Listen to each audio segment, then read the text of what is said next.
Assalamualaikum warahmatullahi wabarakatuh. Salam sehat, salam kimia. Sampai jumpa lagi di video pembelajaran kimia bersama Bapak Cokorajo.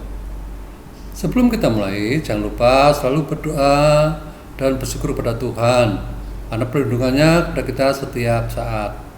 Nah, video yang dibuat kali ini dengan judul Termokimia bagian kedua, yang merupakan lanjutan dari video yang terdahulu, yaitu termokimia bagian pertama. Baik, kita mulai materi ini, tetapi jangan lupa untuk like dan subscribe, karena like dan subscribe itu adalah gratis. Pada bagian pertama ini kita belajar tentang penentuan perubahan entalpi reaksi atau delta H. Yaitu penentuan perubahan entalpi itu bisa melalui yang pertama dengan cara kalorimeter, yang kedua dengan hukum Hess, sedang yang ketiga dengan entalpi pembentukan, sedang yang keempat yaitu entalpi energisika. Baik, kita mulai dengan cara pertama, yaitu menggunakan kalorimeter atau kalorimetri. Nah, kalorimetri itu apa toh? Yaitu penentuan kalor reaksi menggunakan kalorimeter. Nah, rumusannya yaitu Q ini Q untuk Q air sama dengan M kali C delta T, di mana M ini adalah massa dalam satuan gram, C ini kalor jenis, T ini ada delta T ini ada perubahan suhu. Sedang untuk kalorimeter yaitu C besar kali delta T, kapasitas. Lalu apa keterangannya saja? Nah, kita lihat ini. Q itu jumlah kalor. Ini Q air, berarti jumlah kalor yang diserap air, jumlah kalor yang diserap kalorimeter. M ini massa air, satuannya gram. Sedang C kecil, C besar ini kapasitas kalorimeter, satunya joule per derajat Celcius. Sedang C kecil kalor jenis ini itu joule per gram per derajat Celcius. Sedang delta T perubahan suhu, itu suhu akhir min suhu awal. Nah, bagaimana perhitungan kalorimeter? Misalkan kita menggunakan kalorimeter BOM, itu kalorimeter yang sederhana. Nah, kalorimeter BOM merupakan sistem terisolasi sehingga tidak ada kalor yang terbuang. Nah, kalau kita lihat bagannya di sini, ini adalah tempatnya kalorimeter BOM. Bagian yang ini adalah sebagai pengaduk agar suhu airnya merata, suhunya merata. Kemudian di sini adalah BOM-nya atau tempat reaksinya atau tempat bereaksi zat-zatnya. Nah, sedang yang ini adalah pemanas listrik untuk memulai reaksi. Sedang di sini ada termometer, digunakan untuk apa? Mengukur suhu. Nah, kemudian di sini ada tutupnya, ini ada isolatornya untuk membatasi energi agar tidak keluar. Nah, di dalam kalorimeter BOM ini berlaku Q reaksi sama dengan negatif dari Q larutan plus Q kalorimeter. Jadi saya ulang lagi, Q reaksi itu negatif penjumlahan Q larutan plus Q kalorimeter. Q larutan tadi itu apa? Di depan tadi sudah saya terangkan, yaitu MC delta T. Sedang kalorimeter C besar kali delta T. Nah, untuk kalorimeter sederhana kita lihat ini. Kalau kalorimeter BOM kita tidak ada, kita pakai bisa kalorimeter sederhana, itu menggunakan 2 gelas styrofoam yang ditumpuk. Nah, yang ditumpuk, kemudian ada tutup gelasnya, diberi pengaduk, tinggal larutannya dimasukkan di dalamnya, dicampur, diukur suhunya. Nah, itu kalorimeter sederhana. Nah, jumlah kalori yang diserap atau yang berpindah ke lingkungan dapat diabaikan, sehingga diukur ini Q reaksi sama dengan min Q larutan. Jadi jumlah kalori yang berpindah ke lingkungan dapat diaplikasikan. Berarti Q kalorimeter tidak ada, cuma Q reaksi dengan main Q larutan, yaitu MC delta T saja. Ini adalah kalorimeter sederhana.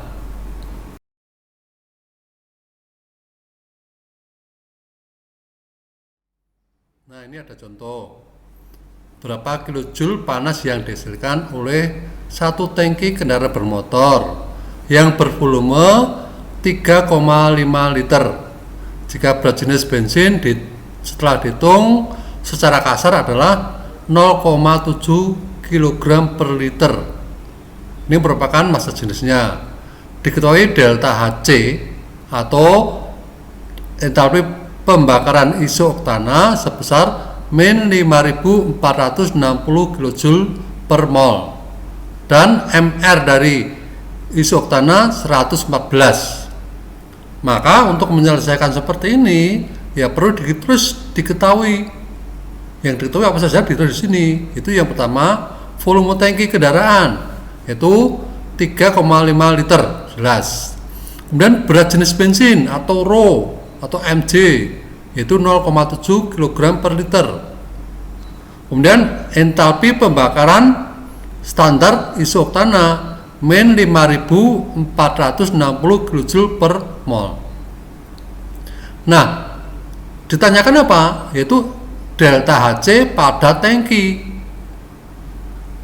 Untuk menjawabnya, kita hitung dulu massa tangki kendaraan bermotor, yaitu 3,5 liter kali 0,7 kg per liter, dihitung 2,45 kg. Ini adalah massa.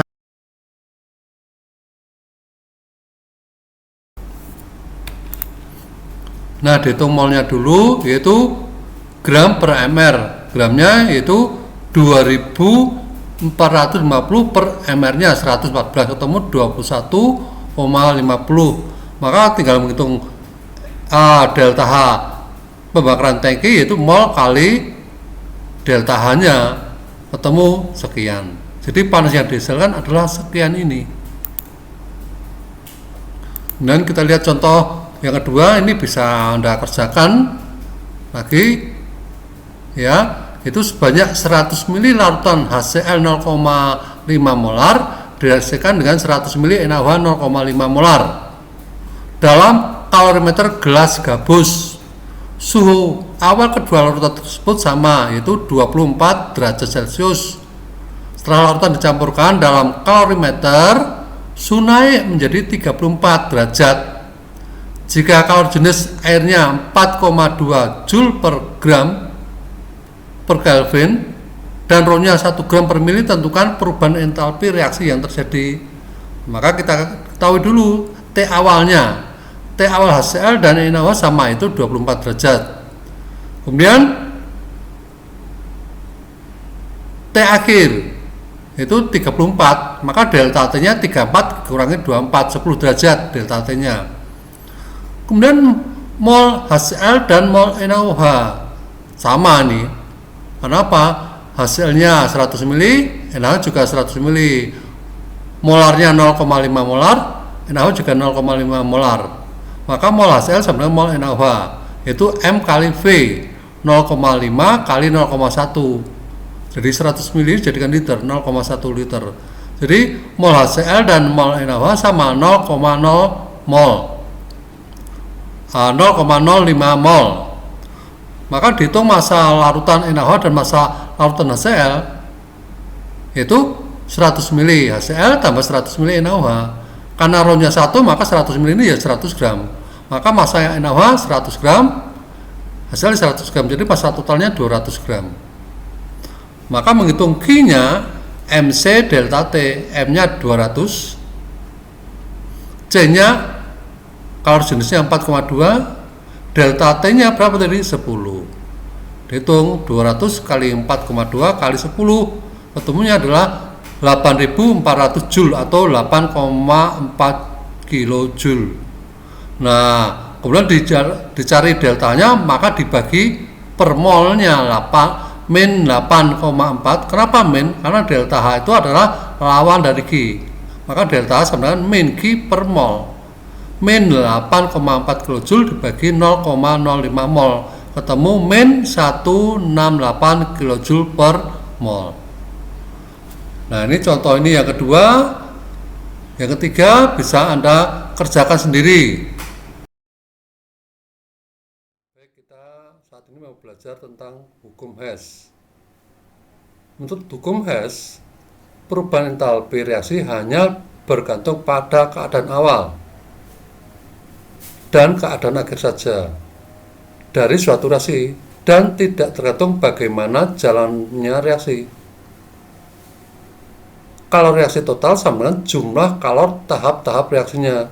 Maka kalau suatu reaksi deltanya ini, maka dia bisa terbentuk beberapa tahap. Tahap pertama, tahap kedua, dan seterusnya.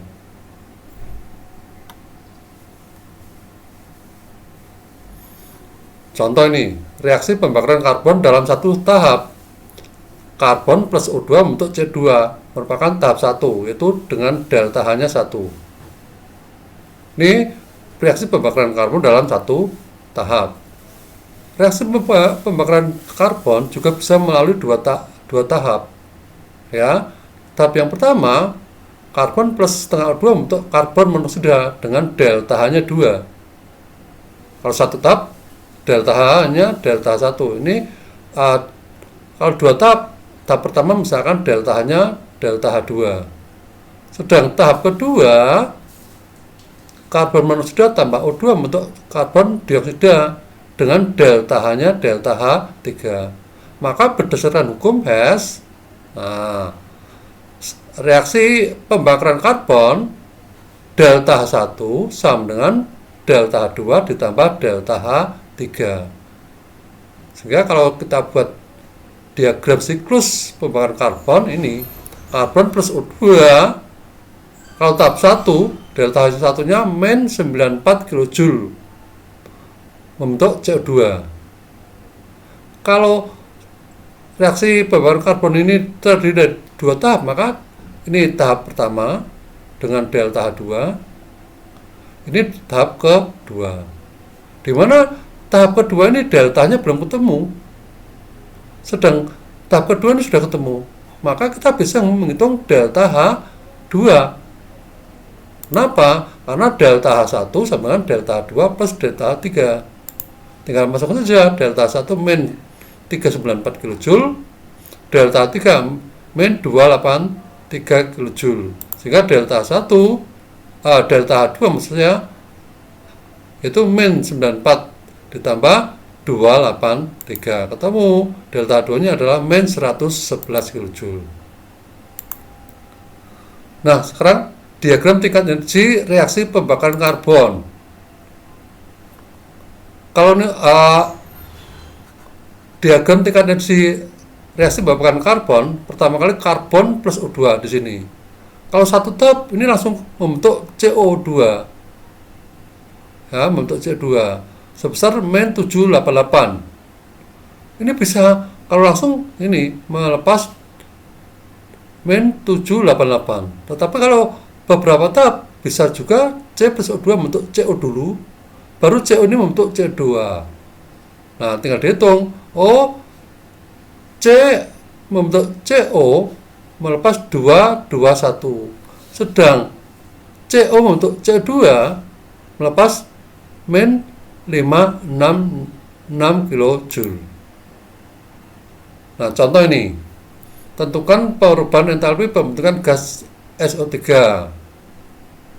Jadi, tentukan perubahan entalpi pembentukan gas SO3. Diketahui ini ada reaksi S plus O2 membentuk SO2. Deltanya min 296,8 kJ. Kemudian SO2 plus setengah O2 membentuk SO3.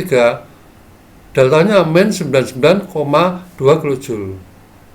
Nah, yang ditanyakan apa toh? Reaksi pembentukan SO3. SO3 dibentuk dari apa? S dan O2 membentuk SO3. Jadi ini yang ditanyakan. Nah, yang ditanyakan ini didapat dari mana? dua persamaan ini kita atur supaya kalau dijumlah menjadi ini. Caranya bagaimana? Kita ketahui dulu SO3. SO3 ini di persamaan berapa?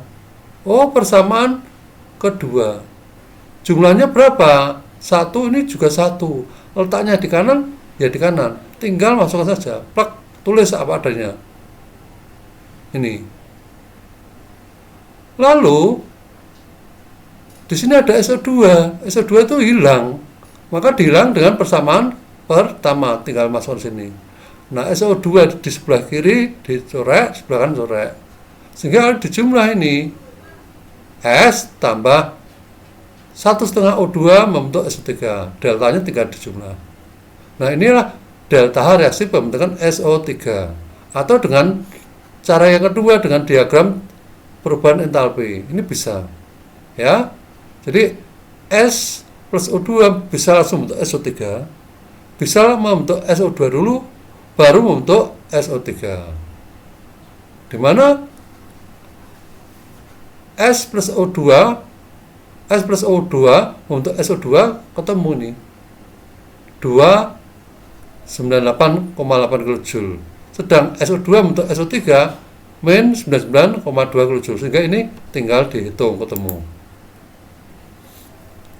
Nah, sekarang kita belajar tentang data entalpi pembentukan.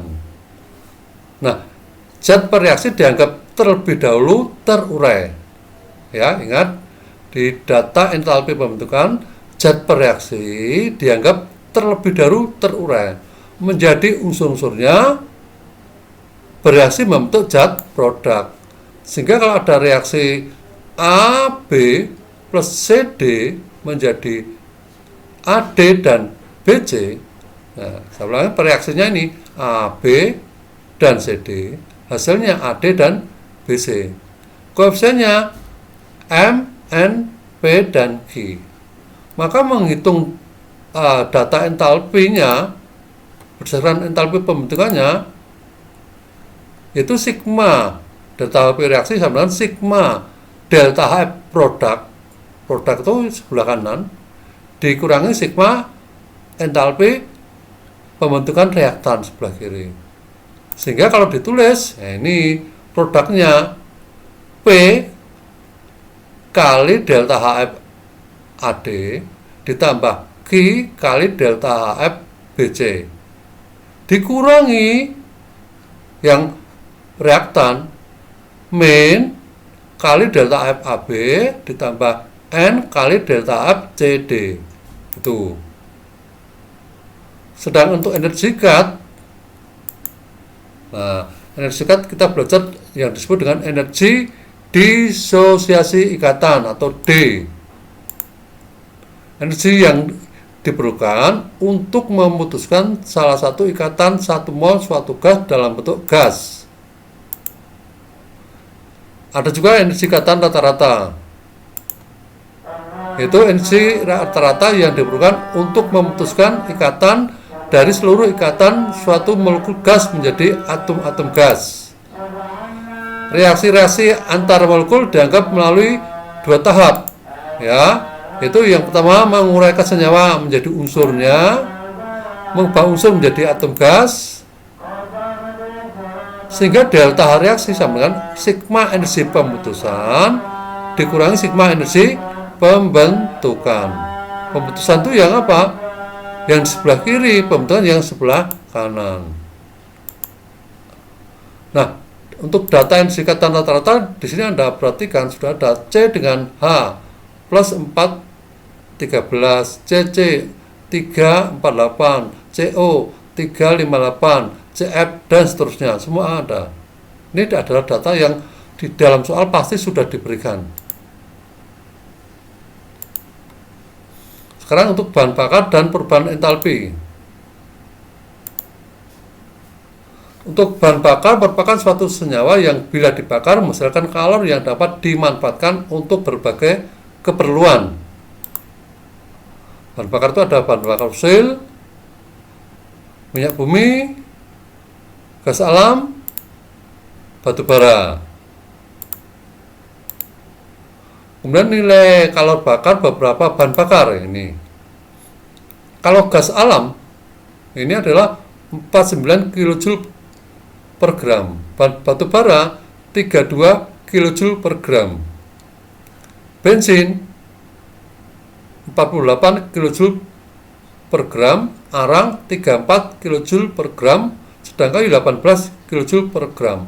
Dari ini Anda perhatikan ternyata per gramnya menghasilkan kalor yang paling banyak adalah gas alam. Maka tidak heran kalau di rumah tangga untuk memasak menggunakan gas alam atau LPG atau LNG. Nah, sekarang perhatikan reaksi pembakaran isoktana berikut. C8 H18 tambah 12O2 membentuk CO2 dan H2O. Deltanya min 5460 kJ. Nah, kalau reaksi pembakaran tidak sempurna seperti ini. Kalau ini pembakaran sempurna. Pembakaran sempurna itu kalau isoktana dibakar hasilnya ini 5460 kJ. Sedangkan kalau tidak sempurna, nah ini hasilnya bermacam-macam. Ada yang 5170, ada yang 4800-an, ada yang 2900-an. Jadi ini pembakaran tidak sempurna, sehingga bisa disimpulkan kalau pembakaran sempurna pasti menghasilkan energi yang lebih tinggi.